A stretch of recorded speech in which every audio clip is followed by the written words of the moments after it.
नमस्कार। बीपीएससी के लिए आंसर राइटिंग गाइडेंस प्रोग्राम में आपका स्वागत है।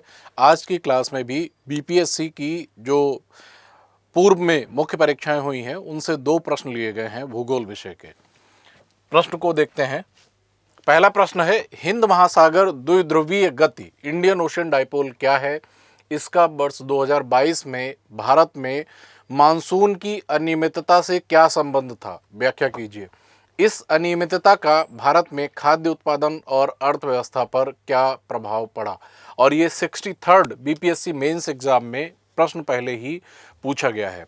अब इस प्रश्न के भाग देखिए। पहला भाग, हिंद महासागर द्विध्रुवीय गति या इंडियन ओशन डाइपोल क्या है? तो पहले भाग के उत्तर के लिए हमें इंडियन ओशन डाइपोल को एक्सप्लेन करना होगा। दूसरा है 2022 के संदर्भ में।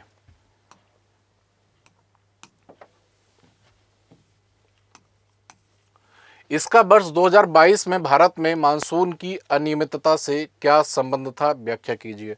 और तीसरा भाग है प्रश्न का, इस अनियमितता का भारत में खाद्य उत्पादन और अर्थव्यवस्था पर क्या प्रभाव पड़ा? तो इस प्रश्न का उत्तर तीन भागों में ही लिखा जाना चाहिए। सबसे पहला भाग है, हिंद महासागर द्विध्रुवीय गति क्या है? इंडियन ओशन डाइपोल क्या है? पहले संक्षेप में समझ लीजिए कि इंडियन ओशन डाइपोल क्या होता है। हिंद महासागर के पश्चिमी किनारे और हिंद महासागर के पूर्वी किनारे के महासागर के सतह के तापमान में जो क्रमिक रूप से अंतराल आता रहता है, कभी पश्चिमी भाग में तापमान अधिक और पूर्वी भाग में कम हो जाता है, और कभी पूर्वी भाग में समुद्र की सतह का तापमान अधिक और पश्चिमी भाग में कम हो जाता है, इसी को इंडियन ओशन डाइपोल कहा जाता है। और इसमें तीन अवस्थाएं होती हैं। एक अवस्था होती है न्यूट्रल फेज, जिसमें हिंद महासागर के दोनों किनारों पर तापमान में बहुत ज़्यादा अंतर नहीं आता। जो पूर्वी किनारा होता है केवल सामान्य से कुछ तापमान अधिक हो जाता है और कोई विशेष अंतर नहीं आता। दूसरी परिस्थिति होती है सकारात्मक इंडियन ओशन डाइपोल की। सकारात्मक फेज में क्या होता है कि जो हिंद महासागर का पश्चिमी किनारा है, जो अफ्रीका महाद्वीप से लगता हुआ जो पश्चिमी किनारा है, उस किनारे पर समुद्र का तापमान या समुद्र की सतह के जल का तापमान पूर्वी किनारे की अपेक्षा अधिक हो जाता है। और ऐसी अवस्था में जो भारत का मानसून होता है वह सामान्य से अधिक प्रबल होता है और भारत में सामान्य से अधिक वर्षा होती है। और जो तीसरी अवस्था है वह है नेगेटिव फेज या नकारात्मक अवस्था। नकारात्मक अवस्था में क्या होता है कि हिंद महासागर के पूर्वी किनारे का तापमान पश्चिमी किनारे की अपेक्षा ज़्यादा हो जाता है, और ऐसी अवस्था में जो भारत का मानसून होता है वह सामान्य से कम रहता है, सामान्य से कम वर्षा होती है। इस बात को व्याख्यायित करके ही प्रश्न के पहले भाग के उत्तर में लिख देना है। अब पहला भाग समझ लीजिए। हिंद महासागर द्विध्रुवीय गति इंडियन ओशन डाइपोल। हिंद महासागर द्विध्रुवीय गति हिंद महासागर में समुद्र की सतह के तापमान में होने वाले परिवर्तन को दर्शाने वाला एक जलवायु घटनाक्रम है, और इसमें तीन अवस्थाएं होती हैं। यहीं पर लिखा जा सकता है इसके आगे। इसमें तीन अवस्थाएं होती हैं।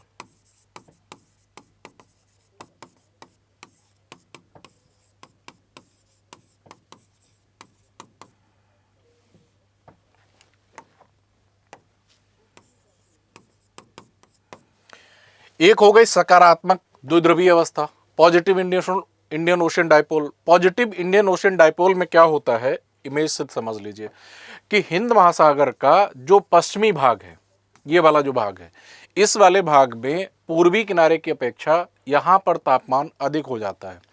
जब समुद्र के जल का तापमान इस हिंद महासागर के पश्चिमी भाग में अधिक हो जाता है, इस स्थिति में भारत का जो मानसून है वह सामान्य से अधिक प्रबल होता है। भारत में मानसून के दौरान होने वाली वर्षा में बढ़ोतरी देखी जाती है। तो एक स्थिति ये हो गई, इसके बारे में भी लिख दीजिए। पश्चिमी हिंद महासागर अफ्रीका के पास का समुद्र सतह तापमान पूर्वी हिंद महासागर इंडोनेशिया के पास से अधिक होता है। इसके कारण पश्चिमी हिंद महासागर में कम दबाव का क्षेत्र बनता है, जिससे भारत में मानसून के लिए अनुकूल परिस्थितियां बनती हैं। तथा मानसून, यहीं पर लिख दीजिए, तथा भारत का मानसून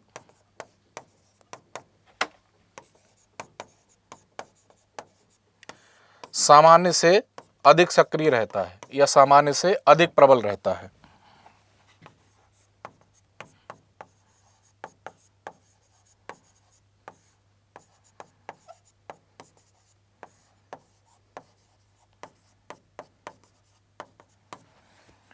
ये हो गया पॉजिटिव फेज।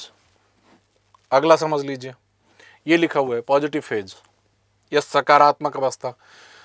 एक अवस्थिति आती है, वह है नकारात्मक द्विध्रुवीय अवस्था, negative Indian ocean dipole phase. इसमें क्या होता है कि पूर्वी हिंद महासागर का जो सतह का जल का तापमान होता है वह पश्चिमी भाग की अपेक्षा अधिक हो जाता है, और ऐसी स्थिति में भारत का मानसून सामान्य से कम सक्रिय होता है। पूर्वी हिंद महासागर का समुद्र सतह तापमान पश्चिमी हिस्से से अधिक होता है। इसके परिणाम स्वरूप भारत में मानसून कमजोर हो सकता है या सामान्य से कम रहता है। इसके लिए इमेज देख लीजिए, पश्चिमी वाले में लिखा हुआ है कूलर देन नॉर्मल या सामान्य से ठंडा है, लेकिन आप लोग देखेंगे कि हिंद महासागर का जो पश्चिमी किनारा है इसमें यहाँ पर लिखा हुआ है वार्मर देन नॉर्मल। ये वाला जो पूर्वी हिस्सा है ये सामान्य से अधिक गर्म हो जाता है, और इसकी वजह से क्या होता है कि इस क्षेत्र में इंडोनेशिया के पूर्वी भाग में, ऑस्ट्रेलिया महाद्वीप के उत्तरी भाग में सामान्य से अधिक वर्षा होती है, लेकिन भारत का मानसून कमजोर हो जाता है। ये नेगेटिव फेज हो गया। और एक फेज है तटस्थ अवस्था, जब तापमान में कोई महत्वपूर्ण अंतर नहीं होता, न्यूट्रल फेज। न्यूट्रल फेज में क्या होता है कि पश्चिमी हिस्से और पूर्वी हिस्से में तापमान में कोई बहुत ज़्यादा बदलाव नहीं होता, बस पूर्वी हिस्से में इंडोनेशिया के जो द्वीप हैं उनके पूर्व में, ऑस्ट्रेलिया महाद्वीप के उत्तर में तापमान सामान्य से कुछ अधिक हो जाता है, जिसकी वजह से सामान्य से कुछ वर्षा अधिक इस क्षेत्र में हो जाती है। लेकिन हिंद महासागर के पश्चिमी किनारे और पूर्वी किनारे पर तापमान में बहुत ज़्यादा अंतर नहीं आने पाता। ये तीसरी अवस्था है और ये न्यूट्रल फेज है। ऐसी स्थिति में भारत का जो मानसून होता है वह सामान्य बना रहता है। तो यहाँ तक तो आपने प्रश्न का जो पहला भाग था वह पूरा कर दिया। प्रश्न में पूछा गया था कि हिंद महासागर द्विध्रुवीय गति क्या है, ये आपने बता दिया कि इंडियन ओशन डाइपोल हिंद महासागर के पूर्वी किनारे और पश्चिमी किनारे के समुद्र जल के तापमान में होने वाले परिवर्तन से संबंधित एक जलवायु घटनाक्रम है, और इसमें 3 फेज होते हैं। ये आपने लिखकर समझा दिया। मानचित्र अगर ड्रॉ करके समझा देंगे तो फिर आपका उत्तर और अधिक प्रभावी होगा। अगला भाग है, इसका वर्ष 2022 में भारत में मानसून की अनियमितता से क्या संबंध था, व्याख्या कीजिए। वर्ष 2022 में जो इंडियन ओशन डाइपोल की फेज की अगर बात करें तो 2022 में negative Indian ocean dipole phase की कंडीशन थी। इसका मतलब है कि अगर केवल इंडियन ओशन डाइपोल के संदर्भ में ही भारत के मानसून की व्याख्या करनी हो तो भारत का मानसून सामान्य से कम सक्रिय रहना चाहिए था। लेकिन 2022 में ही क्या हुआ कि ला निना की परिस्थिति भी थी। यहाँ पर एक बात आपको बताना जरूरी है कि जो भारत का मानसून है वह किसी एक कारक से प्रभावित नहीं होता, बल्कि कई कारकों से प्रभावित होता है। इंडियन ओशन डाइपोल की नेगेटिव कंडीशन के चलते भारत का मानसून सामान्य से कमजोर रहना चाहिए था, लेकिन उसी वर्ष ला निना की परिस्थिति के चलते भारत के मानसून में जो इंडियन ओशन डाइपोल के नेगेटिव फेज की वजह से जो कमी आनी चाहिए थी वह नहीं आने पाई, और भारत का जो मानसून था वह सामान्य से कुछ देरी से आया, लेकिन जो इंडियन ओशन डाइपोल के नेगेटिव फेज वाली बात थी वह निरस्त हो गई। अब इस बात को इस तरीके से समझिए, 2022 में मानसून और आईओडी का संबंध, इंडियन ओशन डाइपोल की भूमिका। वर्ष 2022 के दौरान इंडियन ओशन डाइपोल की स्थिति नकारात्मक रही। इसका मतलब है कि नेगेटिव फेज था। नेगेटिव फेज का मतलब हो गया कि इस वाले भाग में हिंद महासागर के पूर्वी किनारे पर समुद्र के जल का तापमान पश्चिमी किनारे की अपेक्षा अधिक था। इस वजह से भारत का मानसून सामान्य से कम रह सकता था, लेकिन इस नकारात्मक आईओडी के कारण हिंद महासागर में पश्चिमी हिस्से की तुलना में पूर्वी हिस्से का तापमान अधिक था। ये स्थिति भारतीय मानसून को कमजोर कर सकती थी, लेकिन प्रशांत महासागर में ला निना की उपस्थिति ने इस प्रभाव को संतुलित किया, जिससे मानसून सामान्य से अधिक वर्षा लाया। मानसून देरी से आया, देर से सक्रिय हुआ, लेकिन वर्षा सामान्य से अधिक हुई ला निना परिस्थिति के चलते। ला निना परिस्थिति के बारे में आप लोगों को पता है, लेकिन एक बार फिर से समझ लीजिएगा। ला निना परिस्थिति में क्या होता है कि प्रशांत महासागर के जो पूर्वी किनारा है उस पूर्वी किनारे के क्षेत्र में समुद्र के सतह जल का तापमान सामान्य से काफ़ी कम हो जाता है। इस वजह से क्या होता है कि जो व्यापारिक पवनें होती हैं इस क्षेत्र में चलने वाली, वे और अधिक शक्तिशाली हो जाती हैं, और व्यापारिक पवनें शक्तिशाली जो हो जाती हैं वही पवनें हिंद महासागर में सामान्य से अधिक प्रबल मानसून को जन्म देती हैं। तो ला निना परिस्थिति के चलते जो नकारात्मक इंडियन ओशन डाइपोल की वजह से सामान्य से कम रहने वाला मानसून था, वह सामान्य से अधिक मानसून में बदल गया। तो वर्षा देर से शुरू हुई लेकिन वर्षा सामान्य से अधिक हुई। ये परिस्थिति बनी थी 2022 में और यही बात यहाँ पर लिखनी थी। मानसून की हमने अनियमितता, जून और जुलाई में कम वर्षा देखी गई। जून और जुलाई में कम वर्षा क्यों देखी गई थी? इंडियन ओशन डाइपोल के नेगेटिव फेज की वजह से वर्षा सामान्य से कुछ देर से शुरू हुई, जबकि सितंबर में और इसके साथ साथ अक्टूबर के पहले पखवाड़े में भी वर्षा हुई थी और भारी वर्षा हुई थी, जबकि अगस्त और सितंबर में भारी वर्षा हुई। इस असमान वितरण के कारण कुछ क्षेत्रों में बाढ़ और अन्य क्षेत्रों में सूखे जैसी परिस्थितियां उत्पन्न हुई। तो यहाँ तक 2022 में मानसून और इंडियन ओशन डाइपोल का संबंध आपने बता दिया। अगला भाग था प्रश्न का कि इस अनियमितता का भारत में खाद्य उत्पादन पर और अर्थव्यवस्था पर क्या प्रभाव पड़ा। अब मानसून अनियमितता के भारत पर प्रभाव, पहला प्रभाव खाद्य उत्पादन पर क्या प्रभाव पड़ा, इसको समझ लीजिए। फसल पैटर्न पर क्या प्रभाव पड़ा। बुवाई की अवधि, खरीफ फसल की बुवाई की अवधि जो होती है वह जून के लास्ट से शुरू होकर जुलाई अगस्त तक रहती है। अब जुलाई के और जून के अंत में और जुलाई अगस्त में वर्षा सामान्य से कम हुई। इसका मतलब ये हो गया कि खरीफ फसल की बुवाई के दौरान सामान्य से कम वर्षा हुई। इस वजह से खरीफ फसलों की बुवाई दुष्प्रभावित हुई। बुवाई की अवधि में कम वर्षा के कारण धान और अन्य फसलों की बुवाई प्रभावित हुई। और अगस्त सितंबर की भारी वर्षा से कुछ क्षेत्रों में जल भराव के कारण फसलें नष्ट हुई। सितंबर के लास्ट तक धान की जो फसल होती है उसमें धान पकना शुरू हो जाता है और वर्षा अक्टूबर के पहले पखवाड़े तक प्रबल वर्षा हुई थी, बहुत अधिक वर्षा हुई थी। तो उस समय जल भराव की वजह से जो तैयार फसल थी वह नष्ट होने के कगार पर आ गई थी। तो बुवाई के समय कम वर्षा और जब फसल पक के तैयार हुई तब वर्षा अधिक हो गई। इस वजह से दोनों ही परिस्थितियों में जो खरीफ फसल थी उसकी उत्पादकता पर नकारात्मक प्रभाव पड़ा। पोषण सुरक्षा पर, फसलों की कम उपज के कारण खाद्य वस्तुओं की कीमतों में वृद्धि हुई जिससे पोषण असुरक्षा बढ़ी। तो ये तो हो गया खाद्य उत्पादन पर प्रभाव। अर्थव्यवस्था पर क्या प्रभाव पड़ा। अब जब खाद्य उत्पादन ही कम होगा तो महंगाई बढ़ेगी, महंगाई बढ़ गई। खाद्य वस्तुओं की कीमतें बढ़ने से उपभोक्ता महंगाई दर में वृद्धि हुई। ग्रामीण आय में गिरावट हुई क्योंकि ग्रामीण क्षेत्र में कृषि ही सबसे प्रमुख आर्थिक क्रिया होती है। तो छोटे और सीमांत किसानों की आय में विशेष रूप से कमी आई। औद्योगिक क्षेत्र, ऐसे उद्योग जो मुख्य रूप से कृषि से कच्चा माल प्राप्त करते हैं, उन उद्योगों की उत्पादकता में कमी आई। कृषि आधारित उद्योग जैसे खाद्य प्रसंस्करण और कपास आधारित उद्योगों पर नकारात्मक प्रभाव पड़ा। जल संसाधन प्रबंधन, जलाशयों और नदियों में असमान जल प्रवाह ने बिजली उत्पादन और सिंचाई योजनाओं को दुष्प्रभावित किया या प्रभावित किया। तो ये सारे अर्थव्यवस्था पर प्रभाव थे और यहाँ पर आपने खाद्य उत्पादन पर प्रभावों को लिख दिया था। और इस तरीके से इस प्रश्न के जो 3 भाग थे, हिंद महासागर द्विध्रुवीय गति क्या है, इसका वर्ष 2022 में भारत में मानसून की अनियमितता से क्या संबंध था, इस अनियमितता से भारत में खाद्य उत्पादन और अर्थव्यवस्था पर क्या प्रभाव पड़ा, ये तीनों ही भाग आपने लिख दिए। अब आपको कुछ शब्दों में इसका निष्कर्ष समराइज करते हुए निष्कर्ष लिखना चाहिए।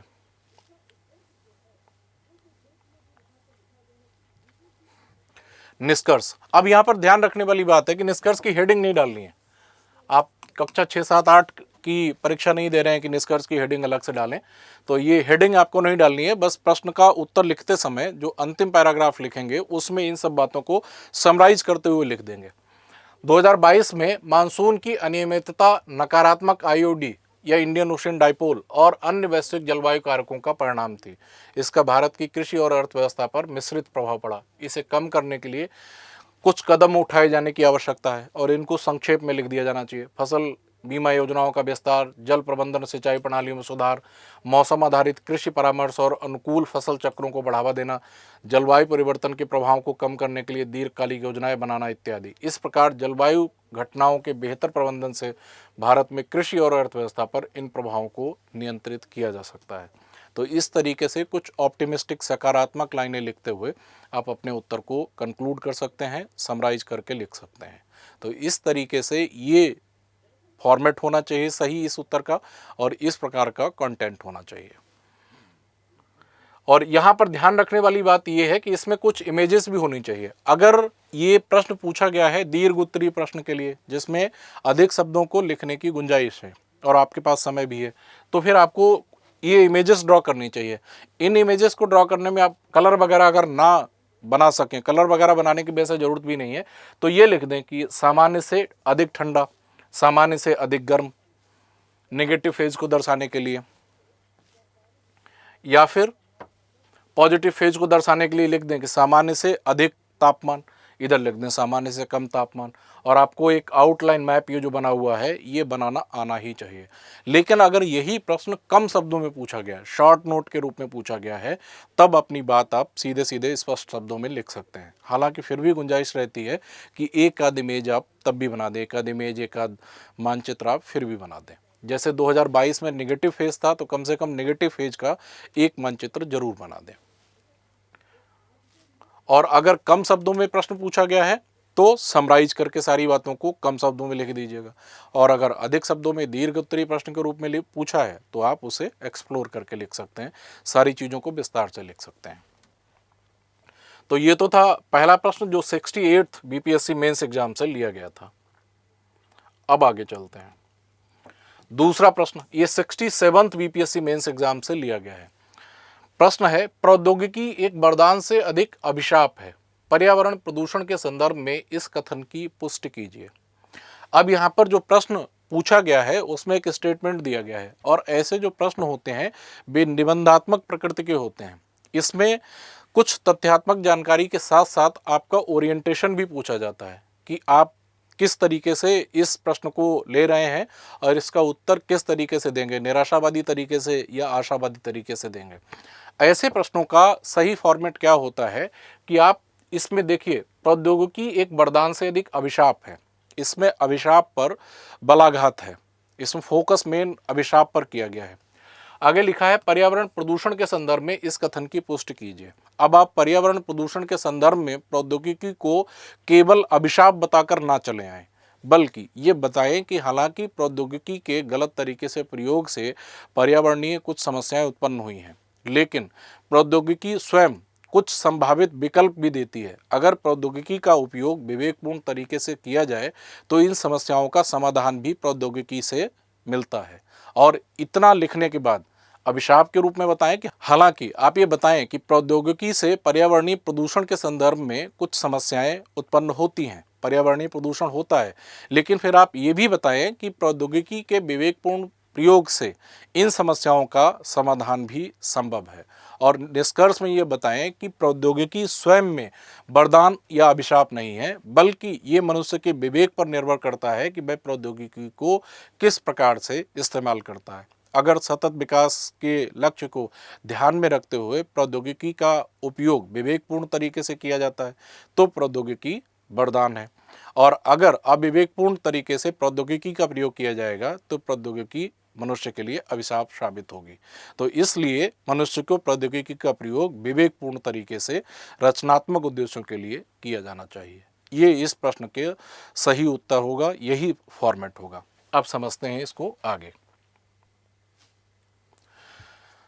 भूमिका में प्रौद्योगिकी ने मानव जीवन को अत्यधिक सुविधाजनक और प्रगतिशील बनाया है, लेकिन इसके कई पहलू पर्यावरण को नुकसान पहुंचा रहे हैं। जो अभिशाप वाली बात थी उसको आप यहाँ पर जस्टिफाई कर रहे हैं कि प्रौद्योगिकी ने पर्यावरण प्रदूषण के संदर्भ में कुछ समस्याएं उत्पन्न की हैं, ये बात सही है और इनको आप लिखेंगे भी। इस कथन के संदर्भ में निम्नलिखित बिंदुओं के माध्यम से इसे स्पष्ट किया जा सकता है। अब प्रौद्योगिकी का पर्यावरण प्रदूषण में योगदान किस किस तरीके से? औद्योगिकरण और वायु प्रदूषण। उन्नत प्रौद्योगिकी ने भारी उद्योगों और ऊर्जा संयंत्रों को स्थापित किया है जो कोयला, पेट्रोल, डीजल जैसे जीवाश्म ईंधनों का बड़े पैमाने पर उपयोग करते हैं। परिणाम स्वरूप वायुमंडल में कार्बन डाइऑक्साइड, सल्फर डाइऑक्साइड और नाइट्रोजन डाइऑक्साइड जैसी गैसों का उत्सर्जन बढ़ा है। प्लास्टिक उत्पादन और कचरा या अपशिष्ट का उत्पादन बड़े पैमाने पर हो रहा है। प्लास्टिक जो आधुनिक प्रौद्योगिकी का एक प्रमुख उत्पाद है। नष्ट ना होने वाले कचरे के रूप में महासागरों में, नदियों में और भूमि को, मृदा को प्रदूषित कर रहा है। इलेक्ट्रॉनिक कचरा या ई वेस्ट, स्मार्टफोन, कंप्यूटर और अन्य इलेक्ट्रॉनिक उपकरणों का उत्पादन और उपभोग बढ़ने से ई कचरे में भारी वृद्धि हुई है। इनमें मौजूद विषैले पदार्थ पर्यावरण और मानव स्वास्थ्य दोनों को नुकसान पहुंचाते हैं। जल प्रदूषण, प्रौद्योगिकी आधारित उद्योगों से निकलने वाला कचरा और रासायनिक अपशिष्ट नदियों और जल स्रोतों को प्रदूषित कर रहा है। उर्वरकों और कीटनाशकों का अत्यधिक उपयोग भी भूजल और सतही जल को दूषित करता है।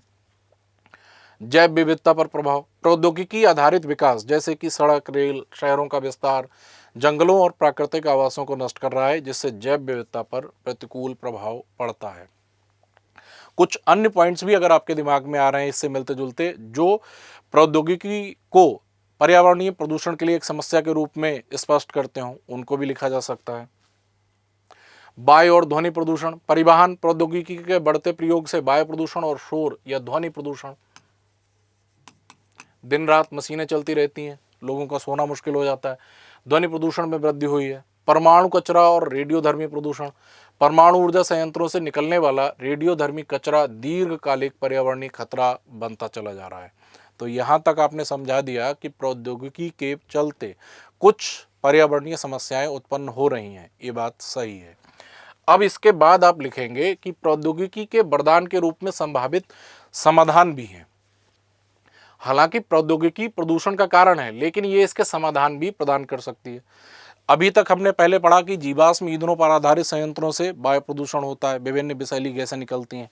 अब आप यहाँ पर लिख सकते हैं कि अगर प्रौद्योगिकी का प्रयोग विवेकपूर्ण तरीके से किया जाए, नवीकरणीय ऊर्जा पर आधारित प्रौद्योगिकी का प्रयोग किया जाए, नवीकरणीय ऊर्जा पर आधारित प्रौद्योगिकी को बढ़ावा दिया जाए, तो इससे क्या होगा, प्रदूषण नहीं होगा और जो रचनात्मक कार्य हैं वे चलते रहेंगे। सौर, पवन, जल विद्युत जैसी स्वच्छ ऊर्जा प्रौद्योगिकियों को बढ़ावा देकर, जैव ईंधन और हाइड्रोजन ऊर्जा का विकास करके, कचरा प्रबंधन तकनीक, प्लास्टिक कचरे के पुनर्चक्रण, पुनर्चक्रण का मतलब होता है रिसाइकिल, और ई कचरे के प्रबंधन के लिए नई प्रौद्योगिकी विकसित करके या फिर समुचित समाधान विकसित करके, जिससे कि जो ई वेस्ट है या जो अपशिष्ट है वह प्रदूषण ना फैलाने पाए, उसका समुचित समाधान का तरीका विकसित करके उसका समुचित समाधान किया जाना चाहिए। ग्रीन बिल्डिंग प्रौद्योगिकी, पर्यावरण अनुकूल भवन निर्माण सामग्री और डिजाइन का प्रयोग करना, स्मार्ट परिवहन प्रणाली, इलेक्ट्रिक वाहनों और पब्लिक ट्रांसपोर्ट का बढ़ता उपयोग या इलेक्ट्रिक वाहनों और सार्वजनिक परिवहन प्रणाली को बढ़ावा देकर, जल शोधन प्रौद्योगिकी, औद्योगिक कचरे और जल स्रोतों के लिए उन्नत शोधन संयंत्र, जैव विविधता संरक्षण, ड्रोन और जीपीएस तकनीक का उपयोग जंगलों और वन्यजीव संरक्षण में किया जाना चाहिए। तो इस तरीके से आपने दोनों पक्ष लिख दिए कि पहले पक्ष में आपने पहले भाग में लिखा कि ये बात सही है कि प्रौद्योगिकी के चलते पर्यावरणीय समस्याएं या प्रदूषण की समस्या उत्पन्न हुई है, लेकिन प्रश्न के उत्तर के दूसरे भाग में आपने ये भी लिख दिया कि प्रौद्योगिकी का उपयोग अगर विवेकशील तरीके से किया जाए तो इन समस्याओं के समाधान भी मिलते हैं। अब निष्कर्ष के रूप में भी आप यही लिखेंगे, ये कहना अनुचित नहीं होगा कि प्रौद्योगिकी ने पर्यावरण प्रदूषण को बढ़ावा दिया है, लेकिन ये पूरी तरह से अभिशाप नहीं है। यही बात इस प्रश्न के उत्तर में विशेष रूप से जस्टिफाई करनी है, क्योंकि अगर अभिशाप ही है तो फिर तो प्रौद्योगिकी का उपयोग किया ही नहीं जाना चाहिए। प्रौद्योगिकी का उपयोग किया जाना चाहिए, लेकिन विवेकपूर्ण तरीके से, रचनात्मक उद्देश्यों के लिए। ये कहना अनुचित नहीं होगा कि प्रौद्योगिकी ने पर्यावरण प्रदूषण को बढ़ावा दिया है, लेकिन ये पूरी तरह से अभिशाप नहीं है। प्रौद्योगिकी के विवेकपूर्ण और जिम्मेदार उपयोग से पर्यावरणीय समस्याओं को कम किया जा सकता है। प्रौद्योगिकी को अधिक पर्यावरण अनुकूल और सतत विकास आधारित बनाना समय की मांग है। यदि इसे उचित दिशा में उपयोग किया जाए तो ये पर्यावरण के लिए वरदान सिद्ध हो सकती है। अतः प्रौद्योगिकी ना तो पूरी तरह वरदान है और ना ही अभिशाप। ये मानव उपयोग पर निर्भर करता है कि हम इसे किस प्रकार से संचालित करते हैं। ये मानव उपयोग पर या मानव के विवेक पर निर्भर करता है कि हम उसे किस प्रकार से संचालित करते हैं या किस प्रकार से उसे प्रयोग में लाते हैं। अगर विवेकपूर्ण तरीके से प्रयोग में लाते हैं तो ये मानव जीवन के लिए वरदान सिद्ध होगा, और अगर इसे अविवेकपूर्ण तरीके से, गैर जिम्मेदाराना तरीके से अगर उपयोग में लाते हैं तो अभिशाप सिद्ध होगा। और इस तरीके से आपको अपना उत्तर समराइज करना है। तो यहाँ पर जो कथन जो दिया गया था कि प्रौद्योगिकी ये वरदान, एक वरदान से अधिक अभिशाप है, इसको जस्टिफाई नहीं कर देना कि हाँ अभिशाप ही है, ऐसा नहीं करना है, बल्कि आपको दोनों पक्ष बताने हैं और उसके बाद ये लिखना है कि ये मनुष्य के विवेक पर निर्भर करता है कि वह प्रौद्योगिकी को किस प्रकार से संचालित करता है, किस प्रकार से उसका उपयोग करता है, इस पर निर्भर करता है, या मनुष्य के उपयोग मनुष्य के विवेक पर निर्भर करता है कि प्रौद्योगिकी एक वरदान है या अभिशाप। इस तरीके से इस प्रश्न के उत्तर को लिखना है और यही इसका सही फॉर्मेट होना चाहिए। तो आज के इस एपिसोड में ये 2 प्रश्न लिए गए थे और थैंक यू। तो आज के एपिसोड में इतना ही। अब हम लोग अगले एपिसोड में मिलेंगे। धन्यवाद, नमस्कार।